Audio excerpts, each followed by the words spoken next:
Pelo sinal da Santa Cruz, livrai-nos Deus, nosso Senhor, dos nossos inimigos, em nome do Pai, do Filho e do Espírito Santo. Amém. Amém.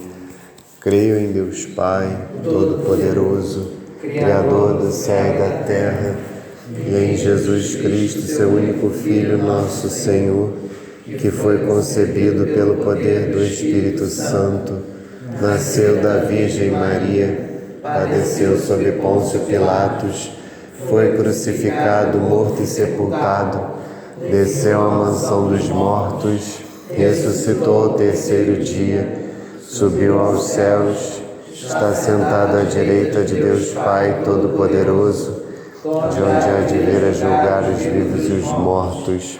Creio no Espírito Santo, na Santa Igreja Católica, na comunhão dos santos, na remissão dos pecados, na ressurreição da carne, na vida eterna. Amém. Pai nosso, que estais nos céus, santificado seja o vosso nome, venha a nós o vosso reino, seja feita a vossa vontade, assim na terra como no céu. O pão nosso de cada dia nos dai hoje. Perdoai-nos as nossas ofensas, assim como nós perdoamos a quem nos tem ofendido. Deixeis cair em tentação, mas livrai-nos do mal. Amém. Vinde, Espírito Santo, enchei os corações dos vossos fiéis e acendei neles o fogo do vosso amor. Enviai o vosso Espírito e tudo será criado e renovareis a face da terra. Oremos. Ó Deus, que instruístes os corações dos vossos fiéis com a luz do Espírito Santo, fazei que apreciemos retamente todas as coisas, segundo o mesmo Espírito, e gozemos sempre da sua consolação. Por Cristo, Senhor nosso. Amém. Ave Maria, cheia de graça, o Senhor é convosco. Bendita sois vós entre as mulheres, bendito é o fruto do vosso ventre, Jesus. Santa Maria, Mãe de Deus, rogai por nós, pecadores, agora e na hora de nossa morte. Amém. Santo anjo do Senhor, meu zeloso guardador, se a ti me confiou a piedade divina, sempre me rege e guarda, governa e ilumina. Amém. Glória ao Pai, ao Filho e ao Espírito Santo, assim como era no princípio, agora e sempre, por todos os séculos dos séculos. Amém. Nossa Senhora da Consolação e Correia, glorioso e castíssimo São José, rogai por nós. Santo Agostinho e Santa Mônica, rogai por nós. Santa Rita de Cássia e Santa Madalena de Nagasaki, rogai por nós. São Pio X, rogai por nós. Em nome do Pai, do Filho e do Espírito Santo. Amém. Amém. Bom dia a todos. Bom dia. Então, nós estamos na aula da perseverança de adultos. É bom que vocês saibam que esse é um grupo que acontece aqui uma vez por mês na paróquia, aos sábados. E esse grupo existe mais ou menos há uns 3, 4 anos, talvez um pouco mais. A gente demorou um pouquinho a encontrar um formato. Ideal é difícil dizer, ideal é só no céu, né? Mas talvez o melhor formato que a gente tenha seja esse, atual, né? Que a gente encontrou, que é uma vez por mês, porque esse é um grupo voltado para os alunos que... mais voltado, né? Tem gente aqui que ainda está na catequese, né? O Rivo, ele está na turma de quarta. Turma de domingo.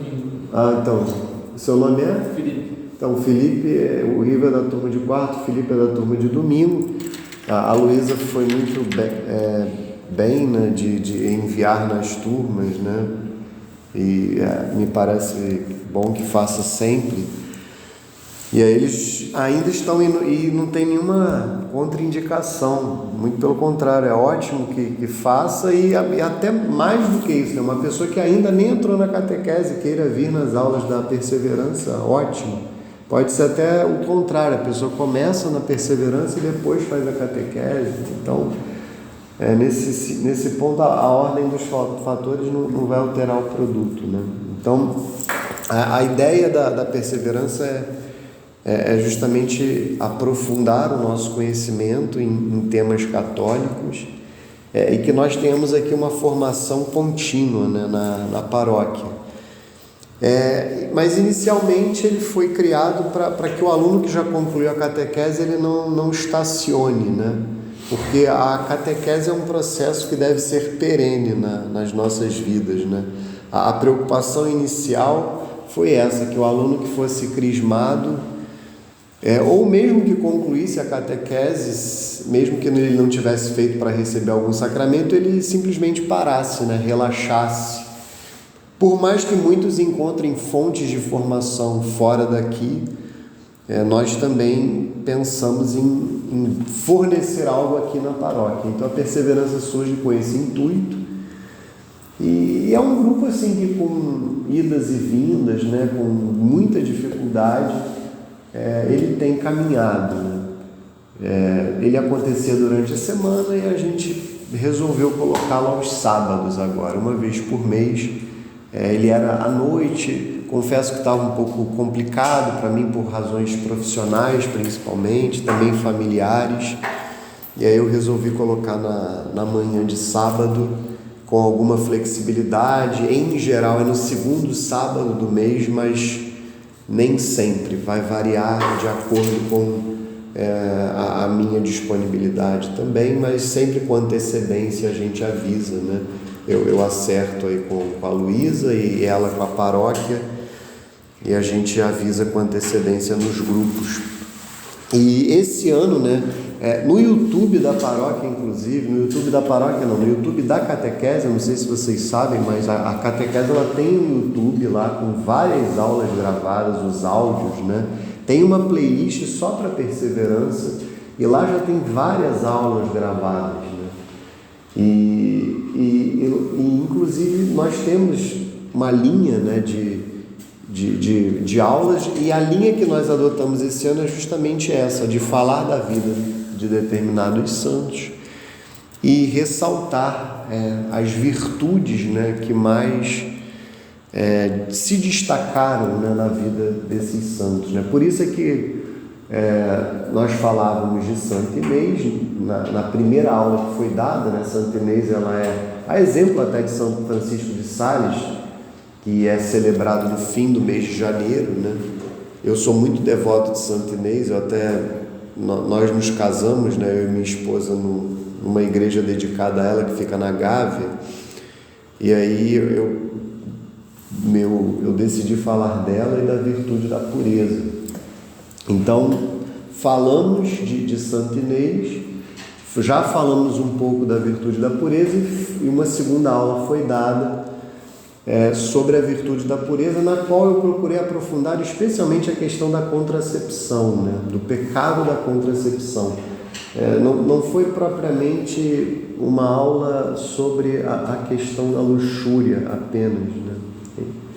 Porque a luxúria ela já é tratada na catequese, na aula sobre o sexto mandamento, mas ela é tratada de uma maneira ampla, né? Mas eu quis tratar da contracepção porque, a meu ver, a contracepção e a fornicação, a meu ver, são os grandes problemas que a gente, que nós como catequistas enfrentamos na catequese ordinária, né? Os alunos não casados, né, ou que namoram, ou que são noivos, em geral não aceitam, né, o ensinamento da igreja de que nós devemos nos guardar para o matrimônio. Não todos, né, mas muitos não aceitam, e aqueles que já são casados muitas vezes não aceitam que a igreja ensina acerca da abertura à vida, né? E o que acontece na prática é que muitas pessoas estão aí a comungar em estado de pecado mortal nas nossas missas dominicais, né? Isso é um quadro muito dramático. Isso não acontece apenas aqui na paróquia, né? Isso acontece na maioria das paróquias. E assim, infelizmente, o clero acaba por se omitir desses assuntos polêmicos. É um assunto que muitas vezes não é tratado nos púlpitos, nem nos confessionários, nem nas direções espirituais. E aí as pessoas acham que estão a caminho do céu, né? Que estão bem. E infelizmente não é essa a realidade, porque tudo isso é pecado mortal, é pecado grave. Então, o meu objetivo com essa aula e o foco na contracepção e na fornicação foi justamente expor ali 2 pontos que eu julgo fundamentais. Nós que somos casados, né, precisamos entender qual é a doutrina da Igreja a respeito da castidade conjugal e da necessidade que nós temos de estar sempre abertos à vida. Por mais que, claro, haja a paternidade responsável, sim, mas sempre abertos à vida, como a Igreja manda, né? Então eu falei da Humanae Vitae, que é uma encíclica do Papa Paulo VI, e as aulas estão gravadas, eu vou colocar lá no grupo e vão para o YouTube, né? Eu estou enviando para você, né? O Renato preferiu ficar com essa tarefa, né? Que bom, né? Que ele de alguma maneira continua na equipe. Mas então, hoje a gente vai falar então de São Francisco de Sales e a mansidão, que é outra questão fundamental. E é um pouco diferente da pureza, né? Tudo, em geral, o que vai contra a pureza é pecado mortal, objetivamente, né?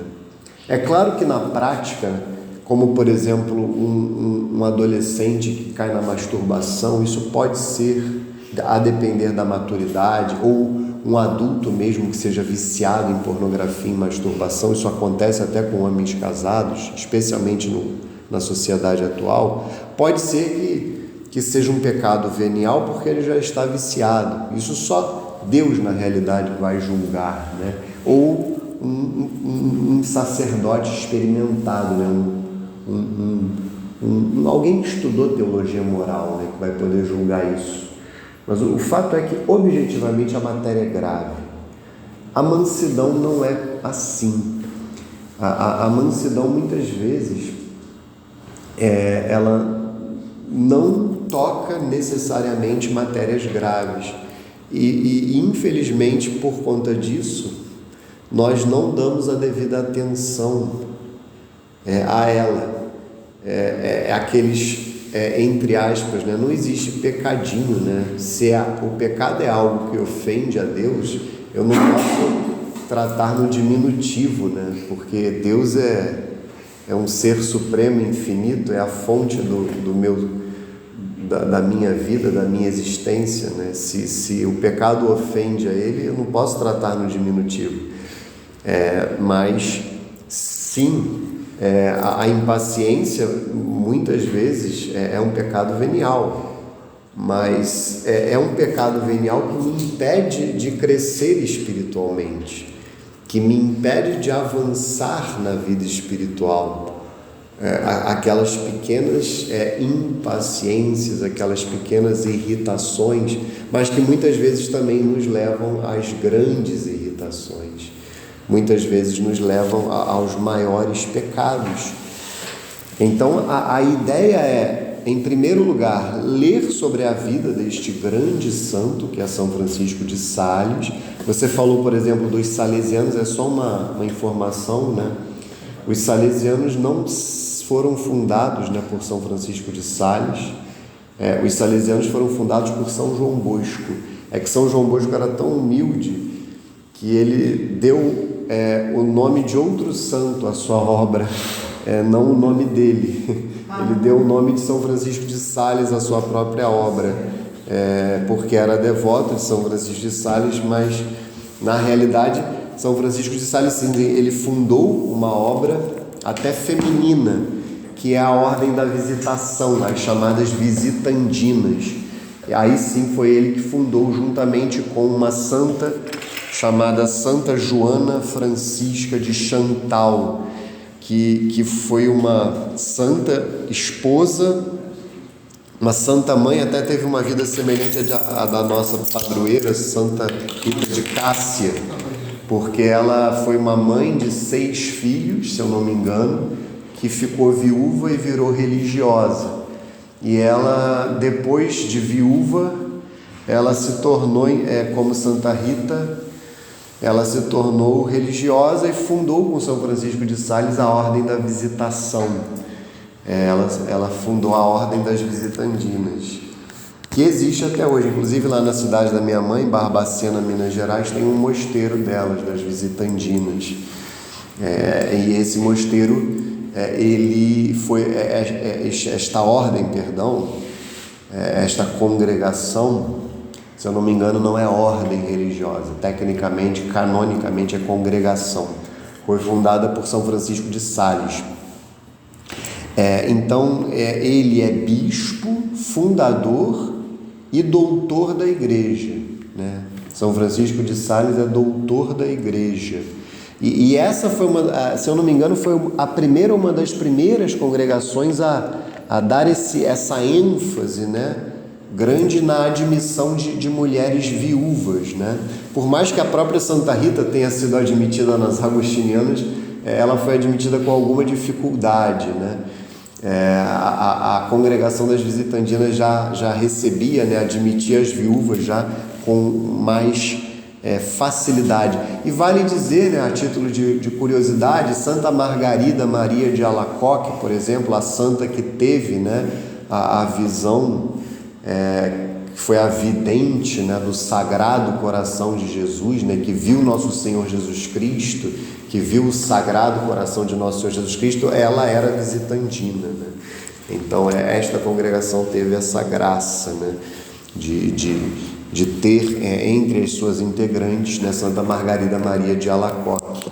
Então é uma congregação também que promove muito esta devoção, que já foi inclusive objeto, né, de uma aula aqui na Perseverança do Sagrado Coração, né, a devoção das comunhões reparadoras, das primeiras sextas. Eu já falei muito aqui disso, da importância, né, não somente das comunhões reparadoras das primeiras sextas, mas também dos primeiros sábados, né, que aí, claro, está relacionada com a aparição de Nossa Senhora em Fátima.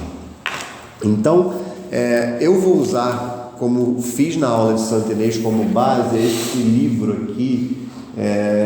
Eu imagino que seja um sacerdote, né, João Batista Lehmann, Na Luz Perpétua, sobre a vida dos santos, tá? É um livro até bem antigo, né? Ele aqui está numa edição mais nova, mas dá para ver que é um facsímile, né? Em 2 volumes, sobre a vida dos santos. É um português bem arcaico até. São Francisco de Sales, cuja memória se celebra no dia 29 de janeiro. Ele morreu no ano de 1622, tá? Século 17, mas nasceu no século 16, no ano 1567. No século 16, tá? Então vamos ler aqui, esse texto que eu lerei é justamente da bula de canonização de São Francisco de Sales, tá bom? Esse texto é extraído da própria bula de canonização dele. E tem aqui um extrato que fala justamente dessa mansidão. Tem uma foto muito bela dele já como bispo de Genebra. Ele foi bispo de Genebra na época da eclosão da Revolução Protestante, né, que foi promovida pelo herege Ítalo Calvino, né? Então ele foi bispo, né, de Genebra, na Suíça, num momento muito delicado, né, muito difícil, em que ali o calvinismo se expandia, né?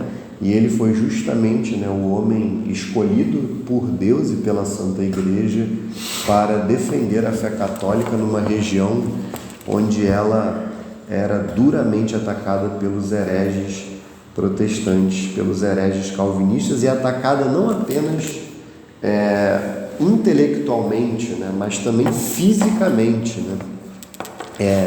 E ele notabilizava-se pela virtude da mansidão. Então, nessa foto aqui, depois vocês podem pegar aqui o livro, né, tirar até foto, para ver se vocês acham para comprar, se quiserem, né?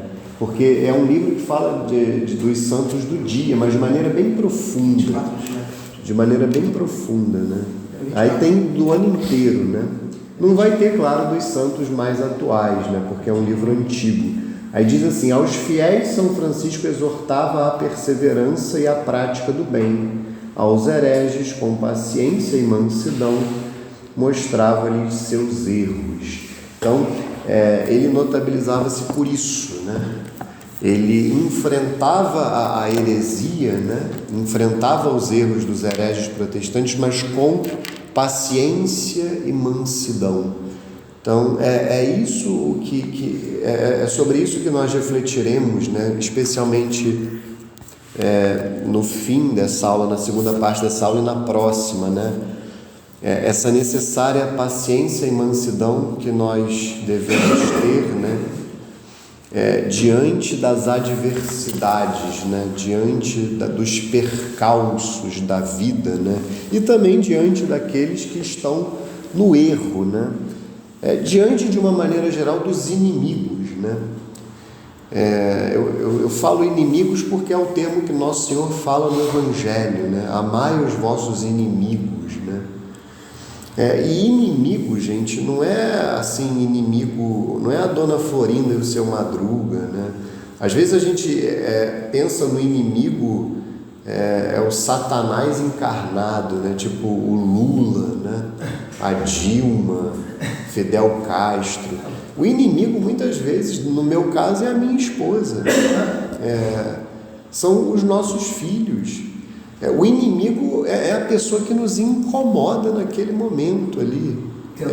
Como dizia o Padre Léo, é o estrupício que está ali pisando no meu calo. É a pessoa que está me incomodando. E eu sou chamado a amar concretamente naquele momento, a ter paciência e a amar. Chesterton dizia, né? Com aquele bom humor e a inteligência, e o Padre Paulo falou isso de maneira brilhante numa homilia recente, justamente sobre o Sermão da Montanha, que Deus nos chama a amar o próximo e o inimigo, porque normalmente eles são a mesma pessoa. Então, isso. Muitas vezes o próximo é o inimigo do dia, né? Então nós temos que estar atentos a isso, né? Então nós falaremos sobre essa questão da mansidão, a partir do exemplo de São Francisco de Sales, que era um homem muito marcado pelo irascível. Eu já chamo a atenção para isso, né? Muitas vezes nós achamos, né, que o manso, né? O manso, ele não é um vegetal, tá, gente? O manso não é um repolho, não é um otário, não é isso. O manso é aquele que luta, né? São Francisco de Sales, ele lutou muito pela mansidão. Tem uma história que foram olhar a mesa de São Francisco de Sales depois que ele morreu. Ele viveu 56 anos, né? Morreu jovem para os padrões atuais, muito jovem. E a mesa dele era toda arranhada, assim, tinha a marca das unhas dele, assim, porque ele era um homem que tinha um irascível aguçado. Só que ele era manso, porque ele lutava pela mansidão. Então ele não era um alface, né? Como falam do Alckmin, né? Do filho de Satanás, Alckmin também, que não deve quase nada ao Lula, né? Deus que me perdoe. Mas o picolé de chuchu, ele não era um picolé de chuchu, ele era um homem, né? Ele era um homem com sangue nas veias, né? Ele era um homem com brio, e tinha os seus momentos em que ele se Ele tinha, assim, as suas tentações, ele tinha as suas dificuldades, mas ele se mantinha manso, se mantinha dócil, ele lutava contra as suas más inclinações. E a questão que, pelo menos eu devo me perguntar, vocês já devem ser mansos, né? Com certeza, vocês estão aqui só por esporte, mas a questão que eu devo me perguntar é: por que eu me deixo levar pelas minhas más inclinações? Eu não sei se vindo para cá, né? Eu já vim à missa hoje de manhã. Quando eu vim para a missa nas 7, eu me irritei com um pai, né? Que estava numa Ranger, um pai do Santo Agostinho aqui, que já parou mal no sinal. Lá no sinal ele já parou mal com aquela Ranger gigante. Aí já parou mal aqui para deixar o filho também. Eu atrasado para a missa, que eu cheguei atrasado. Já confesso outro pecado para vocês dois, né? Já me irritei com o pai que parou mal no sinal. Eu já vim acompanhando ele, aí veio acelerado. Aí depois parou mal para deixar o filho, né? Como muitos pais de Santo Agostinho fazem, né? Tem até placa ali: não dê mau exemplo para o seu filho, pare bem. Mas tem muitos pais que não observam essas placas. Mas então eu já fiquei ali irritado. Eu não falei nada, eu acho que eu não falei nada. Eu estava sozinho no carro também, né? Seria uma loucura se eu falasse. Mas o fato é que, por que eu muitas vezes não me controlo, né? Por que eu me deixo levar por essa irritação? Então, é isso que nós devemos nos questionar. Então, todas essas passagens da Escritura, do Catecismo e a vida, né, de São Francisco de Sales, a ideia é que nós façamos uma reflexão profunda a respeito, então, da virtude da mansidão. Então, vamos ler aqui, que o livro vai falar a partir da infância, desde a infância dele, né? Ele que era um nobre, né? Um homem que era destinado à nobreza, nasceu ali numa região. O Padre Paulo fala, depois eu vou mandar uma aula que o Padre Paulo deu para vocês lá nos grupos, que está até lá no site gravado ainda. Ele nasceu ali numa região fronteiriça, se eu não me engano, entre justamente a Suíça e a Itália, uma região chamada Saboia. Então vamos lá. São Francisco, o grande apóstolo do seu tempo, modelo perfeito de santidade, protótipo de bispo e sacerdote, nasceu em 1567, no castelo de Sales. Por isso é que ele é chamado então de São Francisco de Sales, próximo de Annecy, na Saboia. Os pais eram de alta nobreza e muito religiosos. Antes do nascimento do filho, já o tinham consagrado a Deus. A mãe Francisca pedira a Deus que antes a privasse do prazer de ser mãe do que permitir que desse à luz uma criança que tivesse a infelicidade de ser um inimigo do seu Criador. Muito bonito isso. Parece até Santa Rita de Cássia, que pediu a Deus que, se fosse para os seus filhos vingarem a morte do marido, né? O marido dela morreu por vingança, né? Morreu de maneira violenta.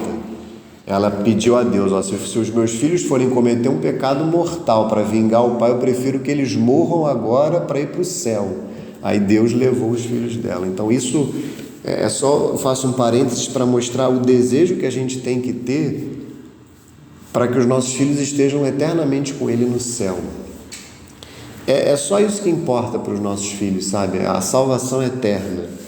A gente às vezes fica com muitos sonhos terrenos, o que tem o seu valor, sabe? Tem a sua importância, mas o mais importante, o principal, é que os nossos filhos estejam no céu com Deus. A mãe de São Francisco aqui dá um exemplo maravilhoso. Ela disse até, se for para um filho meu ir para o inferno, eu nem quero ser mãe, né? E é claro, né? Tá certo. Eu só quero ser mãe se for para os meus filhos estarem no céu com o Senhor para sempre, né? Isso é muito bonito. E ela era condessa, A condessa velou com o máximo cuidado pela educação do filho, que apesar do nascimento prematuro e da constituição fraquíssima, se desenvolveu admiravelmente. O menino ia com ela à igreja e, pela palavra e exemplo, implantou no coração do filhinho profundo respeito à casa de Deus. amor à oração e ao culto divino. Frequentemente lhe faziam uma leitura da vida dos santos, condimentando-a com instruções adequadas. Francisco devia acompanhá-la até nas visitas que fazia aos pobres e doentes, e era quem dava as esmolas aos necessitados. Com uma docilidade admirável, o menino aceitou as medidas educativas da mãe. Então vejam que ele já tinha essa questão da mansidão. Essa questão da docilidade tem a ver com a mansidão, tá, gente? A docilidade é um sinônimo de mansidão. De tenra idade ainda, já era amigo da oração, sincero no falar e agir e compassivo com os que sofrem. Tendo chegado o tempo do menino entregar-se aos estudos, houve divergência entre os pais. Vejam que não é família de margarina, né? É normal que haja eventualmente uma divergência, né? Enquanto a mãe, receosa de expor o filho a perigos espirituais, opinava dever administrar-lhe o ensino em casa e para este fim tratar professores particulares, o conde era de opinião que Francisco devia fazer os estudos num colégio, no meio de companheiros da mesma idade. Bem sabia que o estímulo muito favorece o progresso nas ciências. Tendo 6 anos, então vejam aqui que a mãe queria o homeschooling, né? E o pai queria o colégio, né? 6 anos de idade. E aqui é interessante, né? As mulheres vão ficar bravas comigo, mas a mãe foi submissa ao marido, né? Por mais santa que ela fosse, né? Os dois pais eram não santos, né? Mas os dois pais, a mãe até parece que era mais virtuosa que o marido, mas os dois eram muito virtuosos. Mas vejam que é interessante isso, né? O homeschooling, como ele é concebido hoje, muitas vezes ele é mal concebido, né? Porque o homeschooling, na realidade, tradicionalmente, ele é uma escola em casa, porque os professores particulares, eles viriam na casa deles dar aula. E aqui é uma família nobre, né? Então, na realidade, era um colégio que vinha para casa. E o pai queria que ele fosse, porque seria mais adequado, mais ordenado. E prevaleceu a vontade do pai. Nem sempre tem que ser assim, tá, gente? Mas vejam que aqui o pai exerceu esse papel de chefe da família. Vocês ouviram a homilia que eu mandei do Padre Paulo falando sobre aquela questão do Espírito Santo? Vocês não ouvem, né, o que eu mando nos grupos, né? Não, foi no final de semana, foi na segunda-feira, que o Padre Paulo fala de Dom Dinis, do rei de Portugal, e ele fala do Espírito Santo, que a rainha de Portugal, ela agiu porque o rei não era um bom marido, aí ela se colocou como se ela fosse a chefe da família, aí ela agiu porque ela viu que o marido e o filho estavam brigando. Foi quando surgiu, inclusive, a devoção do Divino Espírito Santo. Então, essa questão da submissão, ela não é uma realidade absoluta. Mas quando o marido ele é virtuoso, como é o caso aqui do pai de São Francisco de Sales, e quando é uma questão opinável como essa, né? Vejam que aqui naturalmente prevaleceu a opinião do marido. Eu não estou dizendo que tem que ser sempre assim, mas aqui ficou uma coisa meio que natural, assim, e a mulher foi submissa. Mas é só uma brincadeira, tá? Vocês não fiquem bravas comigo. Eu estou até preocupado que na sexta-feira que eu estou dando aula só tem mulher na turma. Eu acho que eu vou até apanhar quando eu fizer essas brincadeiras. Só tem um aluno homem na sexta-feira para me salvar. Bem sabia que o estímulo muito favorece o progresso nas ciências. Tendo 6 anos, Francisco frequentou o colégio de Rocheville e mais tarde se matriculou em Annecy. Os professores ficaram admirados do talento privilegiado do aluno. No meio dos trabalhos escolares, Francisco não se esquecia das práticas religiosas. Oração e leitura espiritual eram-lhe companheiras inseparáveis. Bastante preparado nas matérias propedêuticas, era da vontade do pai que o jovem estudante seguisse para Paris com o fim de completar os estudos. Prevendo a separação do filho, a condessa redobrou de esforços para confirmá-lo na prática das virtudes. mais do que nunca lhe recomendou o amor de Deus, a oração, a fuga do pecado e das más ocasiões. Muitas vezes lhe dizia: meu filho, prefiro ver-te morto a saber um dia que cometeste um pecado mortal.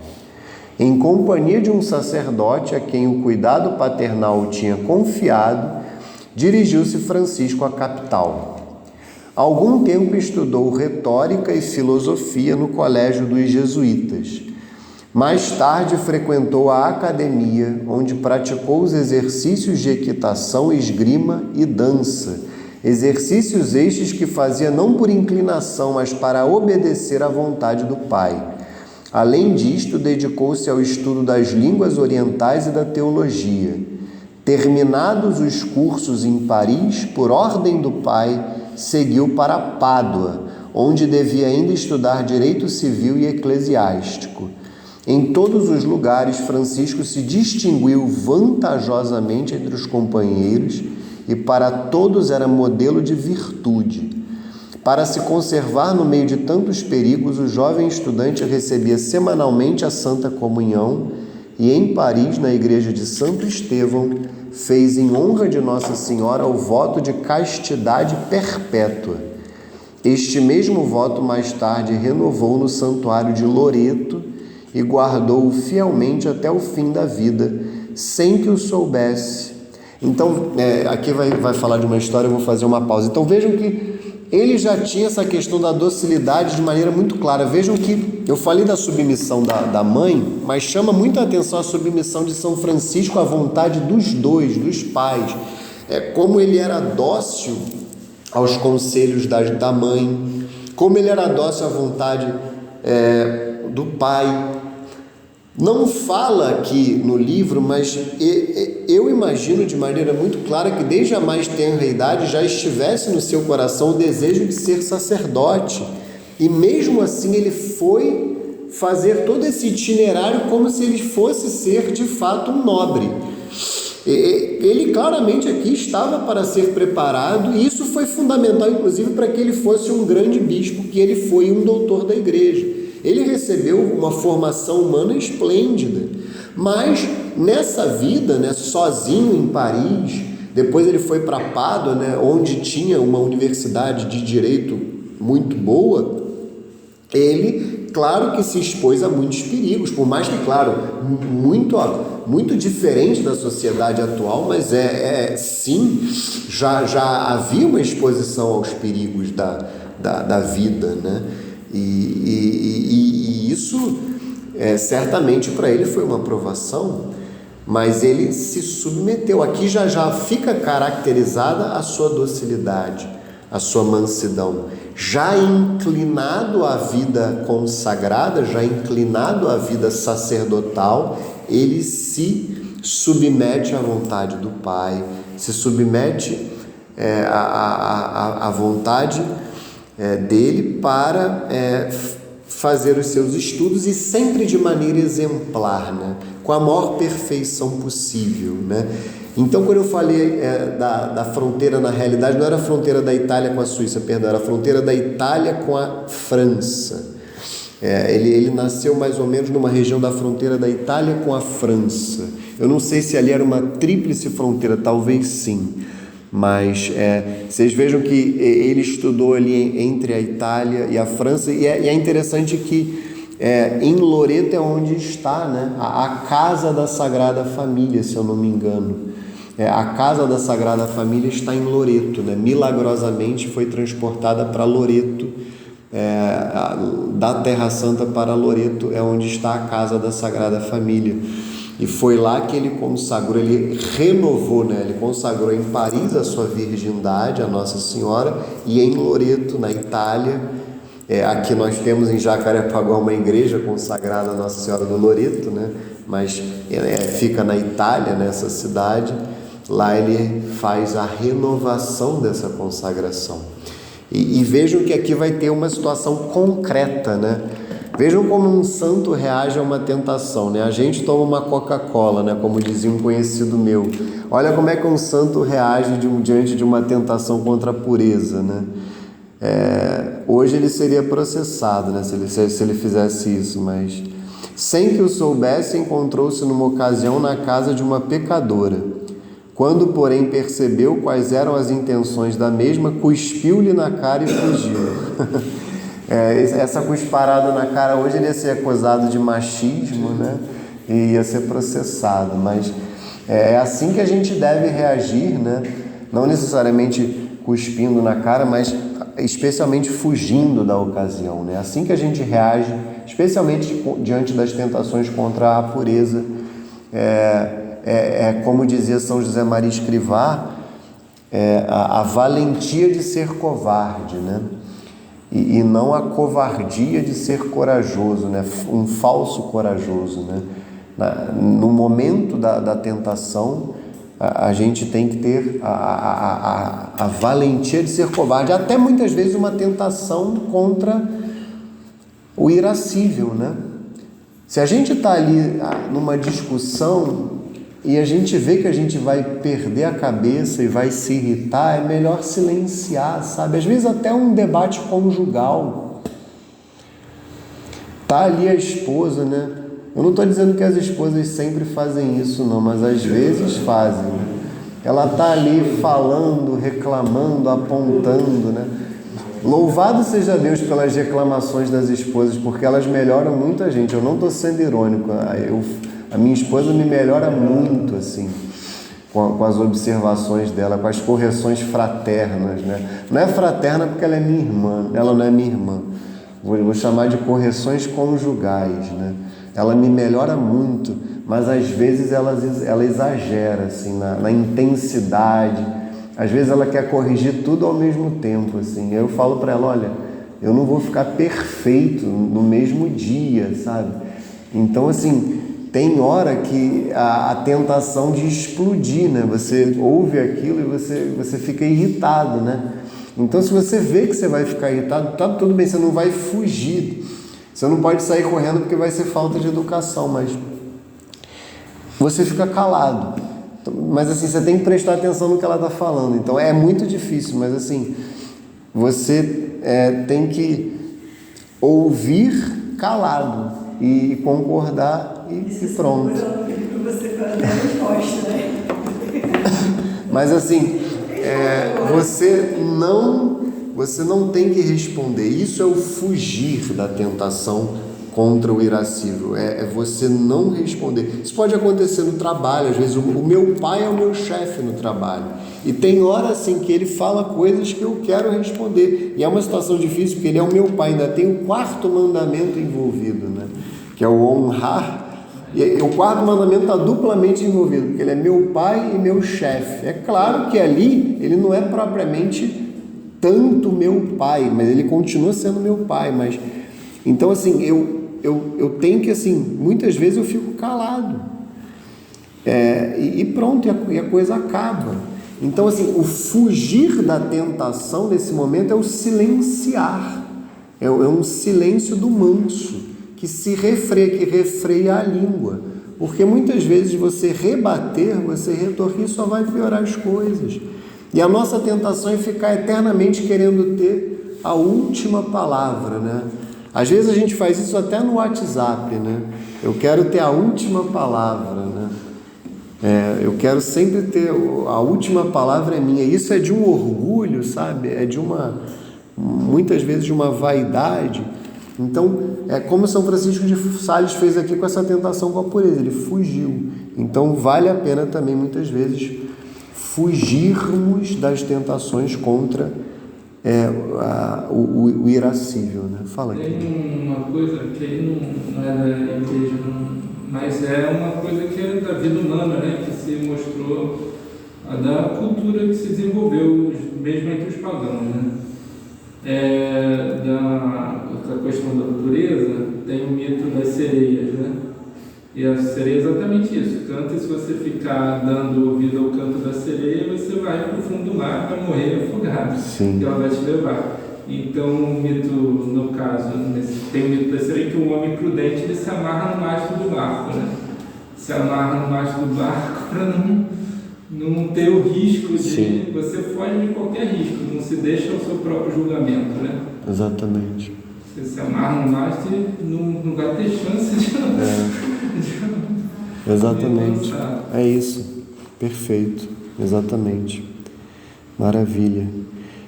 E aí, continuando aqui na vida, ele vai entrar aqui num grande período de aridez. Aqui é só para que vocês vejam que a vida dos santos, ela não é um mar de rosas, tá, gente? Às vezes a gente tem essa tendência de achar que a vida dos santos, ela é uma vida fácil, né? Muito pelo contrário. Vejam como é que São Francisco de Sales passou por maus bocados em alguns momentos, né? Não com tanta facilidade pôde desvencilhar-se das tentações com que o demônio o atormentava. A paz que até então o acompanhara deu lugar à tristeza, a uma aridez quase insuportável. Por fim, martirizou a ideia de estar abandonado por Deus, de não haver possibilidade de salvar sua alma.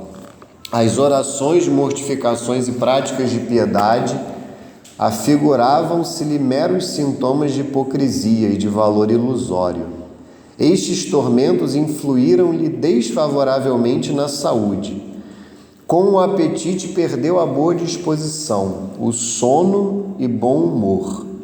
Por entre lágrimas e suspiros queixou-se a Deus de sua triste sorte.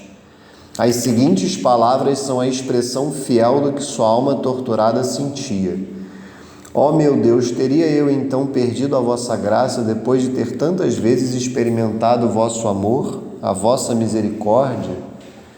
Santa Maria, Mãe de Deus, seria eu excluído da glória celestial?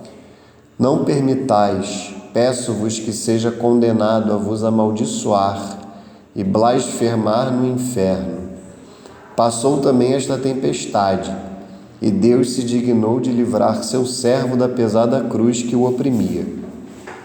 Um dia Francisco entrou numa igreja onde avistou uma imagem de Nossa Senhora. Debaixo da imagem leu a oração de São Bernardo, que é o chamado Memorare, não sei se vocês conhecem. Lembrai-vos, ó Puríssima Virgem Maria, que nunca se ouviu dizer que algum daqueles que a vós tem recorrido fosse por vós desamparado. Estas palavras foram-lhe um bálsamo para o coração. Prostrado de joelhos, recitou com muito fervor a mesma oração. Renovou o voto de castidade e acrescentou a seguinte declaração: ó minha Senhora e Rainha, sede minha intercessora junto de vosso Filho, perante o qual não me atrevo a comparecer. Queridíssima Mãe, se tiver a infelicidade de não amar a Deus no outro mundo, alcançai-me a graça de amá-lo tanto mais enquanto aqui estou. Feita esta oração, Francisco entregou-se sossegadamente à divina providência, e desde aquele dia cessaram as insídias e perturbações diabólicas e tornou a voltar-lhe a paz e tranquilidade, e com ela a saúde do corpo. Grato a Maria Santíssima, o santo devotou-lhe ainda mais amor e não cessou de proclamar-lhe a grandeza, o poder e misericórdia. A seguir a vontade do Pai, Francisco, terminados os estudos, havia de voltar para a terra natal, assumir o cargo de senador de Chambéry e unir-se em casamento a uma fidalga da casa de Saboia. Francisco manifestou então o desejo de ordenar-se, resolução para a qual solicitou o consentimento dos pais. E então aqui vejo que é aquele momento que não tinha mais como ele ocultar nos seus pais a sua vocação, né? Aquele momento fundamental. Eu chamo a atenção que esse momento de aridez é muito comum na vida de todos nós, tá, gente? Em maior ou menor grau, né? É claro que aqui a gente está falando da vida de um dos maiores santos da igreja, né? A gente tem que, claro, pode ser que um de nós a um de nós esteja reservada essa graça, né? É importante que a gente saiba, né? Há uma vocação universal à santidade, tá? E o próprio São Francisco de Sales diz isso, tá, gente? A igreja não começou a falar de vocação universal à santidade no século XX, tá? É muito importante que nós saibamos disso. A igreja sempre falou da vocação universal à santidade. Desde o início, né, Nosso Senhor falava, né, sede santos como vosso Pai Celeste é santo, né? E na igreja primitiva, né, havia uma profusão de santos, né? É claro que em alguns períodos da igreja esta verdade ela ficou um pouco esquecida, né? E isso acontece de tempos em tempos, infelizmente, ela precisou ser recordada. E um dos santos que recordou isso foi o próprio São Francisco de Sales, especialmente na Filoteia, na sua obra Introdução à Vida Devota, ele lembra esta verdade, de que todos nós somos chamados à santidade. Este livro, ele é muito voltado para nós, fiéis leigos. Filoteia, inclusive, é a forma através da qual ele se dirige à alma devota, né? A alma que ama a Deus, né? Filoteia, né? Filia, né? É um dos graus do amor, né? Em grego, né? Então, filoteia é a alma que ama a Deus, né? A alma devota, né? Por isso é que este livro se chama também Filoteia, né? É a introdução à vida devota, né? De alguma forma a introdução do amor ao amor de Deus, né? Ao amor a Deus. Esse outro livro já seria um passo além, né? O Tratado do Amor de Deus, né? Então, a controvérsia católica é uma reunião das cartas que ele escreveu para converter os calvinistas, os hereges calvinistas. E ele era muito manso, né? Ele, na aula que vem eu vou trazer expressamente qual era a frase, mas ele preferia converter ao invés de converter com um espinho, né? Mas ele preferia converter, digamos, sem renunciar, evidentemente, à verdade, mas ele preferia converter com um favo de mel, digamos assim. Então, ele dizia a verdade sem deixar de dizer que o protestantismo era uma heresia, que era um erro, e todos os riscos, né? Que era um caminho de perdição que levava ao inferno, mas ele conseguia cativar os hereges protestantes. Então, na realidade, a controvérsia católica não é propriamente um livro, é um compilado dessas correspondências que ele teve com os hereges protestantes e o Catecismo das Tentações. Existem outras obras, né? Mas a própria Filoteia foi feita através das admoestações, dos conselhos que ele dava para os seus dirigidos espirituais, né? Através da sua vida de bispo, né? E quando ele fundou, né, a congregação das Visitandinas, né, ele também começou, né, a dirigir muitas almas, né? Então, esses escritos de São Francisco de Sales também foram formados a partir da sua atuação como pastor e como diretor de almas, né, como diretor espiritual. Então, sem dúvida nenhuma, um grande santo, né, um grande doutor, mas o que eu queria dizer, o que eu estava a falar, todos nós somos chamados à santidade, e ele nos lembra muito isso na Filoteia, que nós fiéis leigos somos chamados à santidade nas nossas circunstâncias, nas nossas realidades, né? Hoje nós falamos muito, né, de São José Maria Escrivá, e isso é corretíssimo, porque São José Maria fala muito sobre isso, mas se nós lermos os escritos de São Francisco de Sales, nós veremos que ele já fala muito sobre isso na Filoteia. Como nós, fiéis leigos, devemos nos santificar através da vida familiar, da vida profissional, da vida social. Devemos nos santificar nos ambientes que frequentamos, da nossa vida ordinária, né, como fala São José Maria. Então, São Francisco de Sales já salienta muito isso. E então o que eu queria dizer é que todos nós recebemos a graça de sermos santos.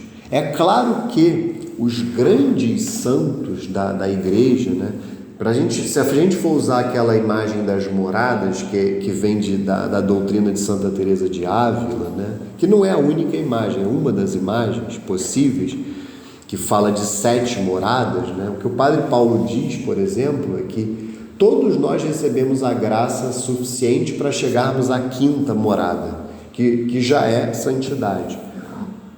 Se nós não chegamos, é porque nós não correspondemos às graças que Deus nos deu.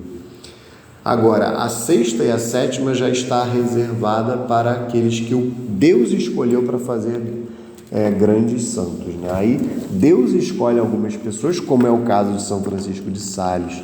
Mas o que eu queria dizer, o que eu estava a falar, é que esse caminho, né, de aridez, de profundas tentações, de provações, é um caminho comum, né?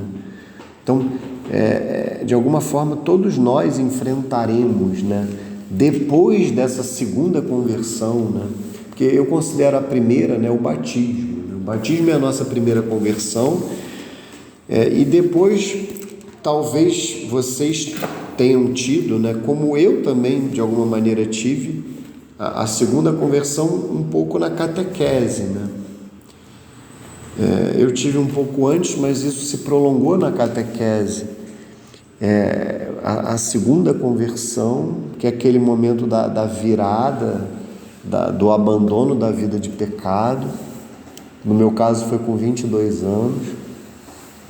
Só que depois disso virá um tempo de aridez, sabe? Um tempo em que Deus vai nos provar, como aconteceu com São Francisco de Sales, e também vai acontecer conosco. E é fundamental que nós perseveremos na fé. É fundamental que nós continuemos, sabe?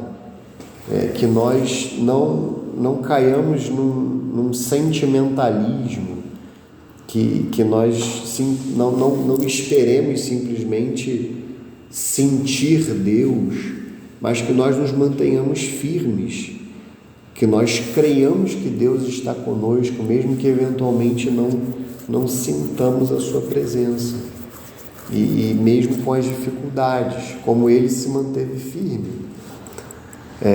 E vejam que depois, aí ele teve aquela guinada, né?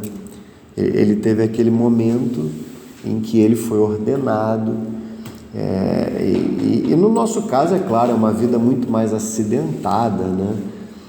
Repito, pode ser que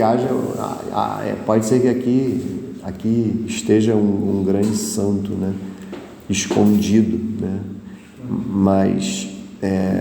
Mas o fato é que, em geral, a nossa vida é muito mais acidentada do que a vida de um grande santo como a vida de São Francisco. Mas o fato é que, em linhas gerais, nós passamos pela mesma dinâmica. Como foi a vida dos apóstolos, né? Como foi a vida dos apóstolos, né? Eles tiveram aquele primeiro encontro da pesca milagrosa, né? Do chamado inicial. Depois eles viveram com o nosso Senhor. Depois eles tiveram aquele momento da traição, o momento da paixão, morte e ressurreição. Mas depois houve aquele momento da guinada, né? Do momento de Pentecostes.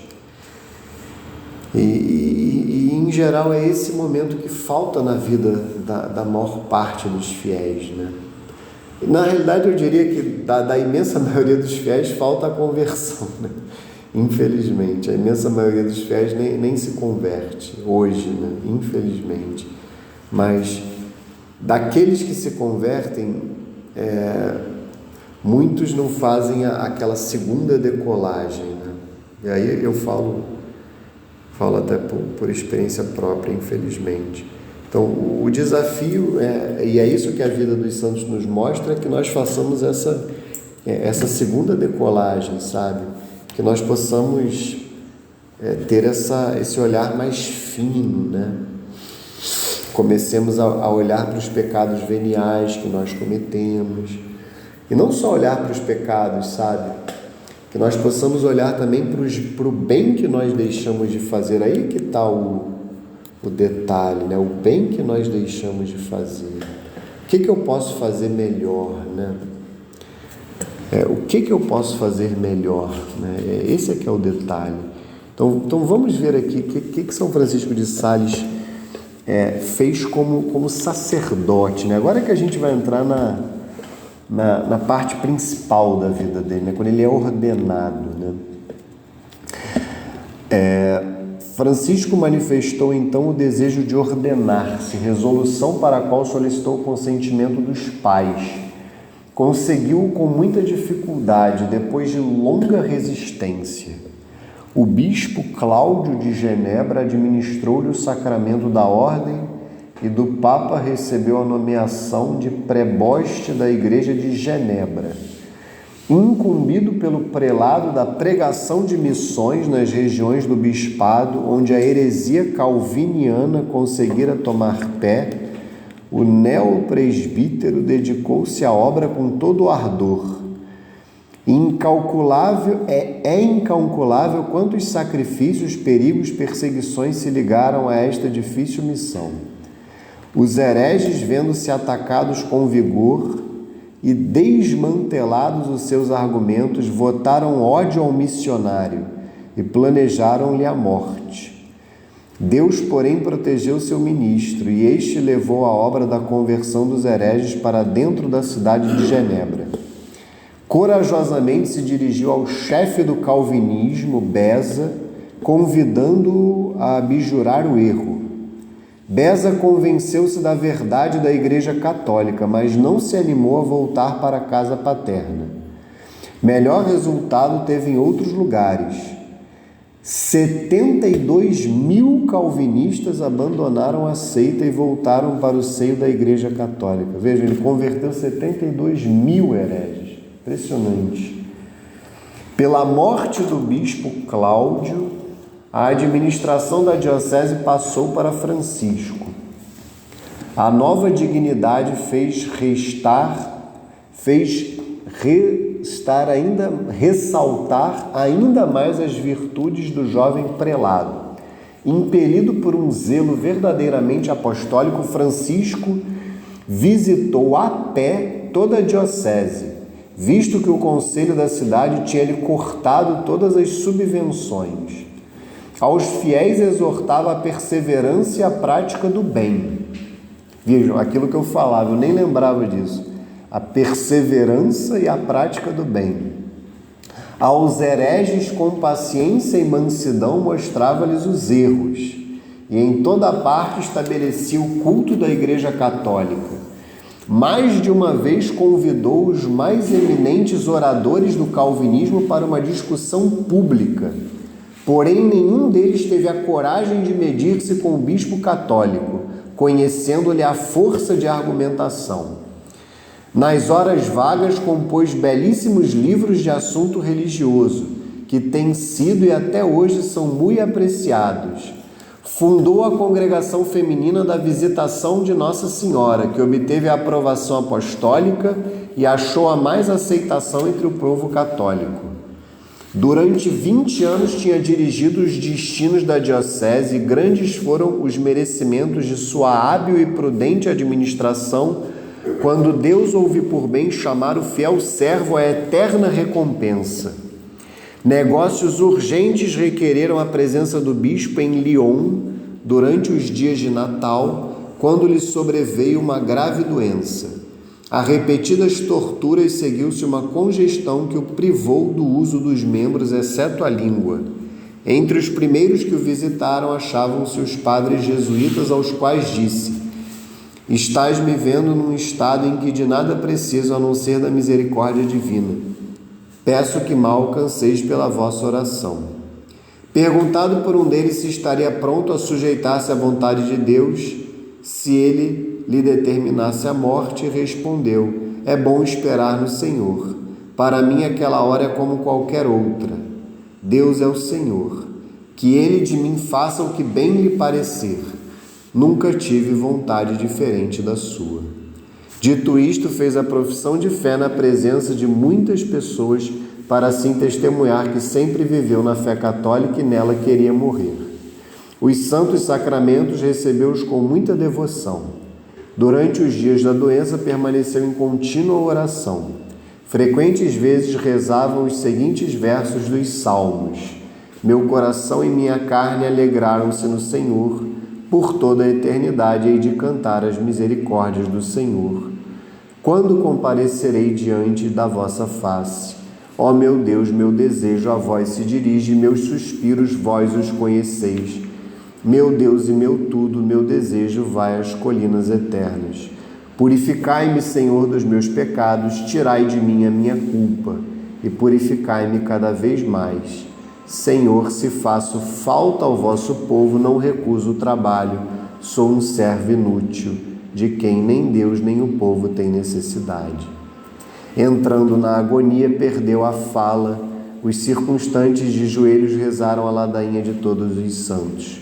Quando chegaram à invocação, santos inocentes, rogai por ele, Francisco exalou sua bela alma. Era o dia 28 de dezembro de 1621. O santo tinha chegado à idade de 56 anos. O coração do santo bispo foi solenemente transportado para o convento da Visitação em Lyon. O corpo descansa no convento da mesma congregação em Annecy. Os milagres com que Deus glorificou o túmulo do seu servo são numerosos. O próprio Papa Alexandre VII, que em 1665 inseriu o nome de Francisco no catálogo dos santos, por intercessão do mesmo, ficou livre de um mal incurável. A bula da canonização enumera entre os milagres provados e documentados a cura de um cego de nascimento, de 4 paralíticos e a ressurreição de 2 mortos. Em 1923 foi declarado doutor da Igreja e padroeiro da imprensa e dos jornalistas. Ele é padroeiro da imprensa justamente por conta dessas correspondências que ele fazia com os protestantes. Ele, no intuito, de convertê-los, com toda a sua doçura, com toda a paciência, com toda a mansidão, ele é padroeiro da imprensa num momento em que a imprensa realmente necessita muito, das nossas orações, do nosso apostolado. Ele é o padroeiro da comunicação. E vejam aqui depois que fala da vida do santo, esse livro tem reflexões e eles vão falar primeiro da sua índole irascível e depois vai falar da questão da imprensa. Olha que interessante, a primeira reflexão vai falar justamente da questão da sua mansidão. São Francisco de Sales era de índole irascível e intratável. A ira é um vício muito comum, mesmo entre os cristãos. Muitos que se irritam por qualquer coisa e se excedem em palavras ásperas ou mesmo blasfêmias, conhecendo seu defeito, em vez de o combater como fez São Francisco, se desculpam dizendo: este é o meu gênio, não está em mim conter-me, sou muito nervoso, etc. É a síndrome de Gabriela, Eu nasci assim, vou morrer assim, São desculpas do egoísmo, da preguiça e do comodismo. A ira é um dos vícios mais perigosos e causadora de muitos pecados. Se notares em ti uma inclinação para esta paixão, não te desculpes com teu gênio, mas trata de modificá-lo, embora muito te custe. Observa o conselho de Santo Agostinho, que diz: se a ira te tentar, resiste-lhe fortemente, não te deixes arrastar a imprudências e excessos no falar e castigar. Acalma-te primeiro, para então depois falar e castigar. A ira deve obedecer à tua vontade e não vice-versa. Cada um de vós, diz Santiago, seja pronto para ouvir, porém tardo no falar e tardo para se irar, porque a ira do homem não cumpre a justiça de Deus. E aí vem a questão da imprensa, a segunda reflexão. São Francisco de Sales, essa citação de São Tiago, a gente vai ler depois, é Tiago, capítulo 1, versículo 19. São Francisco de Sales é o padroeiro da boa imprensa. A imprensa é uma potência para o bem e para o mal. É uma das mais belas conquistas do gênio humano.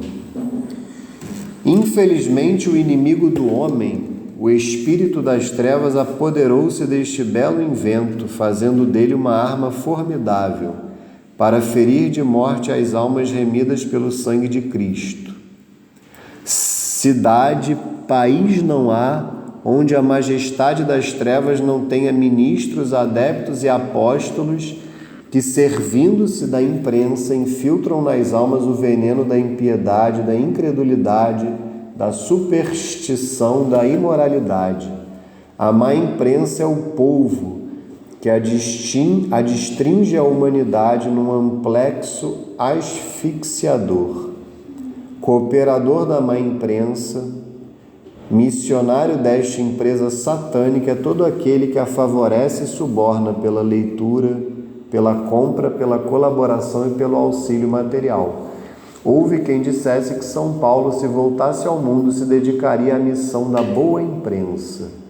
Como católico, deves combater a má imprensa e, em hipótese alguma, concorrer para que tome maior incremento. Pelo contrário, deves ser amigo e apóstolo da boa imprensa. A má imprensa representa a causa de Lúcifer, a boa imprensa é a defensora da causa de Cristo. Interessante, né? Então vamos rezar pela boa imprensa, né? E pedir a intercessão de São Francisco de Sales, né? Ele então se notabilizou pela mansidão e também é o padroeiro aí da imprensa e da comunicação, né, de uma maneira geral, né? Um grande apóstolo. Então, para a gente preparar a próxima aula, a gente já pode ler algumas passagens já bíblicas, né, que falam da mansidão. Aí na aula que vem a gente continua, né? A primeira é o Sermão da Montanha, né? No capítulo 5 do Evangelho de São Mateus. Uma das bem-aventuranças, a exemplo do que acontece com a pureza, fala justamente da mansidão. Eu vou ler as bem-aventuranças inteiras e aí a gente vê. Então vamos lá, Mateus capítulo 5, a partir do versículo 1, tá? Eu vou ler do 1 ao 16, porque eu vou fazer uma associação com a questão da terra, né? Porque fala dos mansos que possuirão a terra, né? Vendo aquelas multidões, Jesus subiu a montanha, sentou-se e seus discípulos aproximaram-se dele. Então abriu a boca e lhes ensinava, dizendo: Bem-aventurados os que têm um coração de pobre, porque deles é o reino dos céus. Bem-aventurados os pobres, bem-aventurados os que choram, porque serão consolados. Bem-aventurados os mansos, porque possuirão a terra. Então, a bem-aventurança em questão é essa, capítulo Mateus 5, versículo 5. Bem-aventurados os mansos, porque possuirão a terra. Bem-aventurados os que têm fome e sede de justiça, porque serão saciados. Bem-aventurados os misericordiosos, porque alcançarão misericórdia. Bem-aventurados os puros de coração, porque verão Deus. Essa foi a da aula passada, Mateus 5:8. Os puros de coração, porque verão Deus. Bem-aventurados os pacíficos, porque serão chamados filhos de Deus. Então essa também tem a ver com a aula de hoje. Mateus 5:9. Bem-aventurados os pacíficos, porque serão chamados filhos de Deus. Vejam que a gente tem que diferenciar pacífico de pacifista. Bem-aventurados os que são perseguidos por causa da justiça, porque deles é o reino dos céus. Bem-aventurados sereis quando vos caluniarem, quando vos perseguirem e disserem falsamente todo mal contra vós por causa de mim. Alegrai-vos e exultai, porque será grande a vossa recompensa nos céus, pois assim perseguiram os profetas que vieram antes de vós. E como a mansidão está relacionada com a terra, porque possuirão a terra, eu quis ler até o 16. Vós sois o sal da terra. Se o sal perde o sabor, com que lhe será restituído o sabor? Para nada mais serve, senão para ser lançado fora e calcado pelos homens.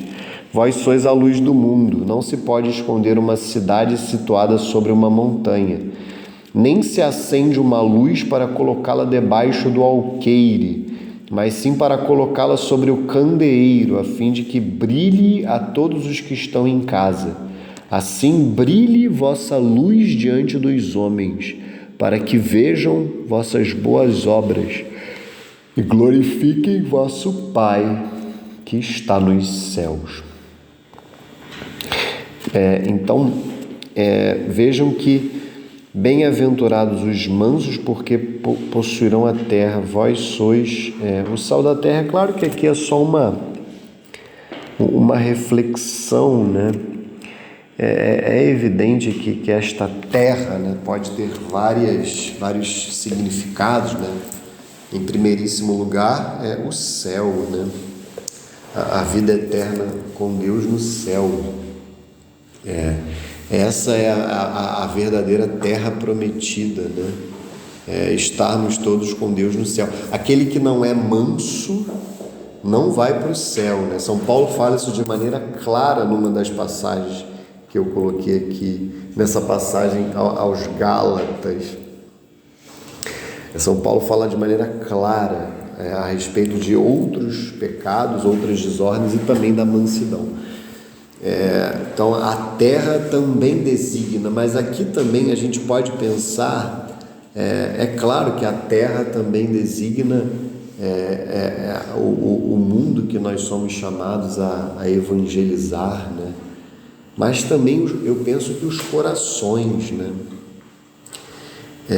Os corações, a começar pelos nossos próprios corações, as nossas almas. Quem não é manso não é senhor nem de si mesmo, né? Claro que é Deus que é o nosso Senhor, né? Mas aquele que não é manso, aquele que não é dócil, ele não é senhor dos seus atos, né? No sentido de que Deus ele não age segundo a santa vontade de Deus. Ele não age movido pelos desígnios de Deus. Ele é uma mula desembestada, desculpa a imagem, né? Pensem num cavalo manso, né? O que é o cavalo manso, né? O cavalo, quando ele é amansado, ele tem ali o freio, né? Ele é dócil na rédea, né? Quem sabe andar a cavalo, né? Ele é dócil aos comandos, né? Então, é assim que Deus deve nos guiar. E a pessoa que não é mansa, ela não possui a terra, ela não possui nem o seu coração e, consequentemente, ela não vai ser sal da terra, ela não vai conseguir levar Cristo para os demais corações. Fala. Eu lembrei agora de uma pregação do Padre Antônio Vieira, que ele fala que essa parte de perder o sal da terra, né? Se perder o sal, será lançado fora.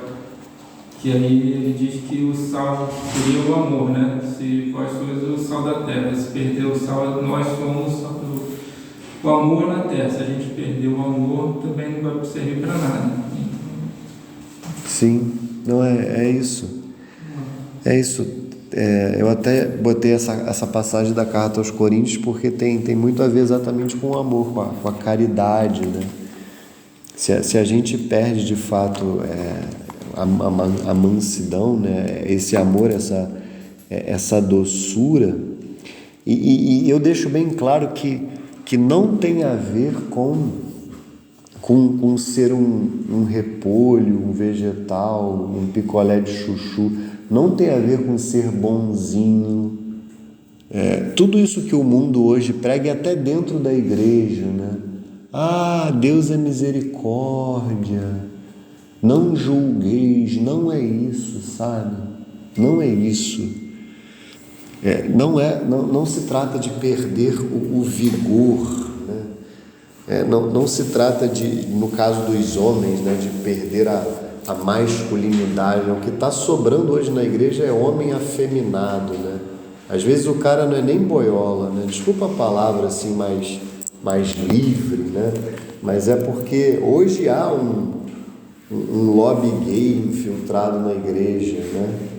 E até no meio do clero, né? Que já é um movimento orquestrado até de muitas décadas, né? Que isso é algo até muito complexo, né? Mas para além desse movimento de infiltração de homossexuais na igreja, que é muito complexo, mas também há muitos afeminados, né?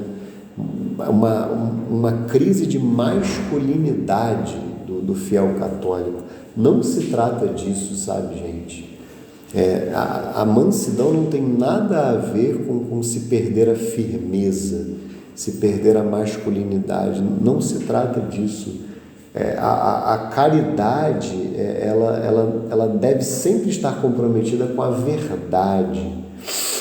Por isso, sim, o amor, um pai amoroso, né? Ele castiga, ele corrige, ele é firme quando tem que ser, sem dúvida nenhuma, mas sem perder a caridade.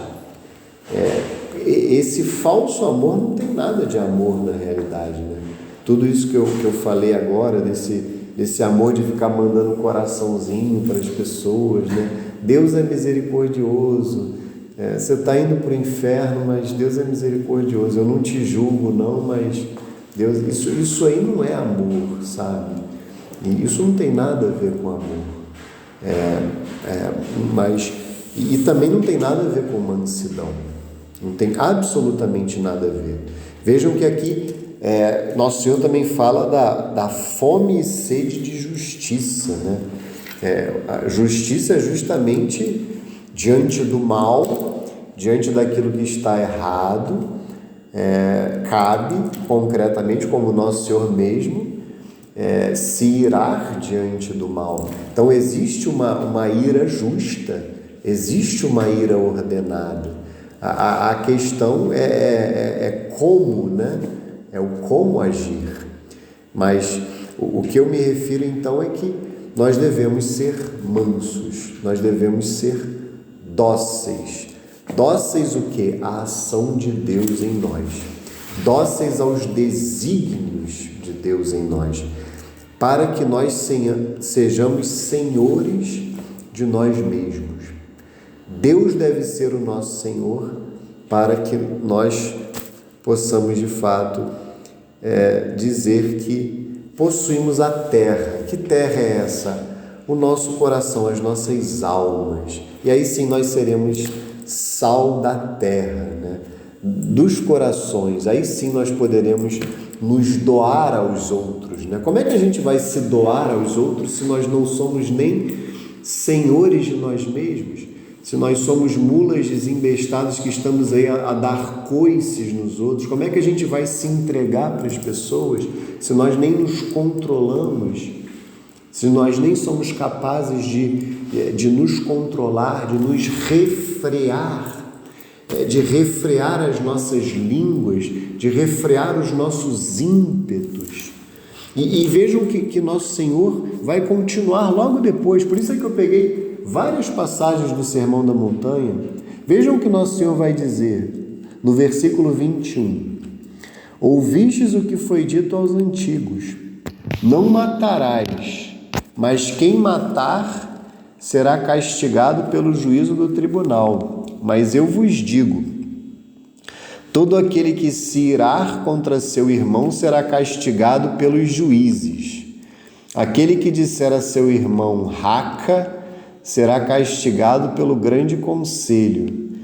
Aquele que lhe disser louco será condenado ao fogo da geena. Se estás, portanto, para fazer a tua oferta diante do altar e te lembrares de que teu irmão tem alguma coisa contra ti, deixa lá a tua oferta diante do altar e vai primeiro reconciliar-te com teu irmão. Só então vem fazer a tua oferta. Entra em acordo sem demora com o teu adversário enquanto estás em caminho com ele, para que não suceda que te entregue ao juiz e o juiz te entregue ao seu ministro e seja posto em prisão. Em verdade te digo, dali não sairás antes de teres pago o último centavo. Vejam que é uma palavra que nos amedronta, né? Aquele que lhes disser louco será condenado ao fogo da geena, né? Eu voltei aí no estádio de futebol agora, né? Eu sou botafoguense, né? Líder do Campeonato Brasileiro, mas sofredor, né? O time da cruz, né? Ser botafoguense não é fácil, né? Muitos dizem que é um crime fazer um filho ser botafoguense, né? Os meus filhos já estão apaixonados pelo Botafogo, dizem que isso é pecado mortal, né? Fazer isso com uma criança. Mas assim, eu ia falar que no estádio de futebol, né, é impressionante assim, como as pessoas têm assim, uma liberdade de xingar os outros, né? O cara quer que seja gol em todo o ataque do time, né? Vai ser 1.000-0 para o seu time, né? Todo ataque a bola vai entrar, né? Porque qualquer erro... Então assim, você fica ali olhando, né? Eu ainda não levei meus filhos, porque eles são muito pequenos, os horários ainda não coincidiram, né? Mas é um bom exercício, assim, você assim, observar, né, determinados ambientes. Vejam que é claro que é uma passagem em que Nosso Senhor, né, está a falar de determinadas palavras. O que Nosso Senhor está a falar aqui? O mandamento é não matarás, né? Mas não é simplesmente não matar fisicamente a pessoa. A gente vai na aula que vem falar do mandamento aqui no catecismo. É para não matar a pessoa também no coração. Você não pode guardar rancor, você não pode se encolerizar, você não pode desejar o mal para a pessoa. Então, isto é não matarás. Então, não é ficar assim preso na literalidade do que Nosso Senhor... então se eu chamar lá o zagueiro do Botafogo, tá maluco? Você tocou a bola para o goleiro, você recuou para o goleiro, o atacante está a um passo dele, você tá maluco? Então isso é pecado mortal? Claro que não é isso que Nosso Senhor está falando, né? É evidente que não é isso, mas é claro que existem determinadas injúrias que são feitas, palavras que são ditas que sim, podem ser pecados mortais. Então, o fato é que nós não podemos, como diz o catecismo, e a gente, como eu disse, vai ler na próxima aula, nós não podemos assassinar as pessoas nos nossos corações. Nós não podemos desejar o inferno, por exemplo, para ninguém. Isso é um pecado gravíssimo. Desejar o inferno para alguém. Desejar uma doença, uma morte para alguém. Guardar como eu falei, um rancor, remoer uma raiva por alguém. É claro que nós temos os nossos limites às vezes, né? Tem determinadas marcas que, se eu encontrar uma pessoa, eu me sinto muito mal, mas eu tenho que sempre desejar o céu para as pessoas, né? O bem. Por mais que eu reconheça assim, o meu limite, aquela pessoa me fez muito mal, eu ainda não sou capaz de encontrá-la e de ficar bem. Eu prefiro hoje não encontrá-la, mas eu desejo o céu para ela, eu rezo por ela. Isso é humildade, mas desejar o bem, desejar o céu, a vida eterna com Deus, eu desejo que ela seja santa. Agora, jamais remoer, jamais guardar rancor, jamais se encolerizar. É isso que Nosso Senhor está a dizer. É isso que é o profundo do mandamento, né? O que Nosso Senhor faz, por exemplo, com o 6º mandamento. Ouviste o que foi dito, não cometerás adultério. Eu, porém, vos digo, quem olhar para uma mulher e a desejar no seu coração já cometeu adultério com ela. É a mesma coisa, é o mesmo raciocínio. Você não matou o cara, mas você o matou no seu coração, né? Igual entre aspas, eu não fiz isso, mas você olhou o cara da Ranger lá, que parou mal no sinal, você querendo ir para a missa, e aí você ficou com raiva dele, aí ele parou de novo mal para deixar o filho na escola, você queria ter ultrapassado, ele não deixou. Vamos chegar atrasado. Aí você mas imagina se eu tivesse desejado mal para ele. Não, você nem sabe quem é aquela pessoa. Se eu tivesse aberto a janela, indo para a missa, né? Vai para o inferno, imagina. Poderia ser um pecado mortal. Então, assim, isso pode acontecer. Então, eu não o levei ao inferno, eu não o matei, mas no meu coração, mesmo que eu tivesse desejado isso. Então, Nosso Senhor, ele vai na raiz do mandamento. Esse é que é o ponto. Isso tem tudo a ver com a questão da mansidão. E aí a gente pula e vai para o versículo 38, que aí a gente vai chegar finalmente no amor ao inimigo e na santidade. Tendes ouvido o que foi dito, olho por olho, dente por dente. Eu, porém, vos digo, não resistais ao mal. Se alguém te ferir a face direita, oferece-lhe também a outra. Se alguém te citar em justiça para tirar-te a túnica, cede-lhe também a capa. Se alguém vem obrigar-te a andar 1000 passos com ele, anda 2000. Dá a quem te pede, não te desvies daquele que te pedir emprestado. Tendes ouvido o que foi dito, amarás o teu próximo e poderás odiar teu inimigo. Eu, porém, vos digo, amai vossos inimigos, fazei bem aos que vos odeiam. Orai pelos que vos maltratam e perseguem. Deste modo sereis os filhos de vosso Pai do céu, pois ele faz nascer o sol, tanto sobre os maus como sobre os bons, e faz chover sobre os justos e sobre os injustos. Se amais somente os que vos amam, que recompensa tereis? Não fazem assim os próprios publicanos? Se saudais apenas vossos irmãos, que fazeis de extraordinário? Não fazem isso também os pagãos? Portanto, sede perfeitos, assim como vosso Pai Celeste é perfeito. É claro que os versículos iniciais aqui, é evidente que não se trata de um dever moral, tá? O Padre Paulo até fala isso numa homilia antiga, mas ele diz, né? Ele apoiado em Santo Tomás, não fala da cabeça dele, mas apoiado em Santo Tomás, evidentemente, o dar a outra face não é um dever moral, tá? Até porque contrariaria toda a doutrina moral da Igreja a respeito da legítima defesa. A legítima defesa, sim, às vezes é um dever moral. Quando é legítima defesa de terceiro, por exemplo, no caso de um pai de família ou de um profissional como um policial, é um dever moral. Então, aqui não se trata de um dever moral. mas de um ato heróico, sim. Então é o que Nosso Senhor fez na cruz, por exemplo. Nosso Senhor na cruz levou até as últimas consequências o dar a outra face. Então, existem casos nas nossas vidas em que nós de fato somos chamados a não resistir ao mal.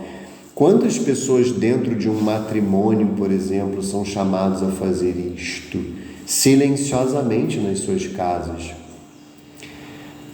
Quantas esposas ou eventualmente maridos, e aqui eu já peguei no pé das esposas hoje, agora eu vou dar um crédito para elas. Na maioria das vezes as esposas, quantas esposas ao longo da história já deram a outra face para segurar casamentos, silenciosamente diante de maridos alcoólatras, adúlteros, às vezes até de maridos que abandonaram os lares, e elas ali se mantiveram firmes até muitas vezes a esperar esses maridos, e assim, sem um dever moral nesse sentido, por senso assim de fé mesmo, por um ato heróico. Então vejam que existe o dar a outra face, e que está relacionado com aquele versículo final: sede santos, sede perfeitos, como vosso Pai Celeste é perfeito.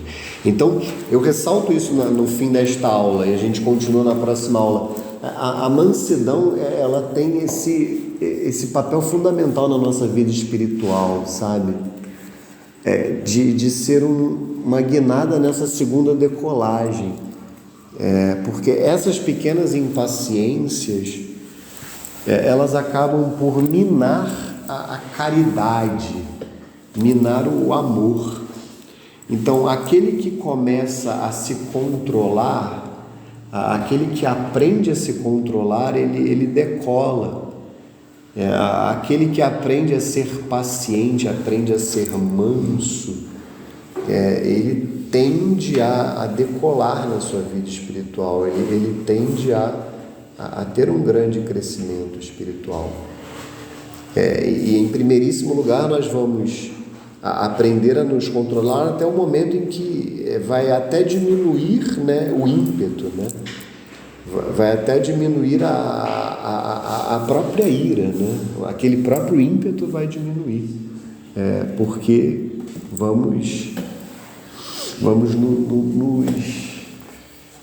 o olhar vai ficar mais elevado, né? Seremos homens e mulheres mais espirituais. Então, na aula que vem, a gente continua a falar da mansidão. Vamos só rezar uma Ave Maria para a gente entregar para Nossa Senhora. Em nome do Pai, do Filho e do Espírito Santo. Amém. A gente reza uma Ave Maria e o Regina Celli. Ave Maria, cheia de graça, o Senhor é convosco. Bendita sois vós entre as mulheres, e bendito é o fruto do vosso ventre, Jesus. Santa Maria, Mãe de Deus, rogai por nós, pecadores, agora e na hora de nossa morte. Amém.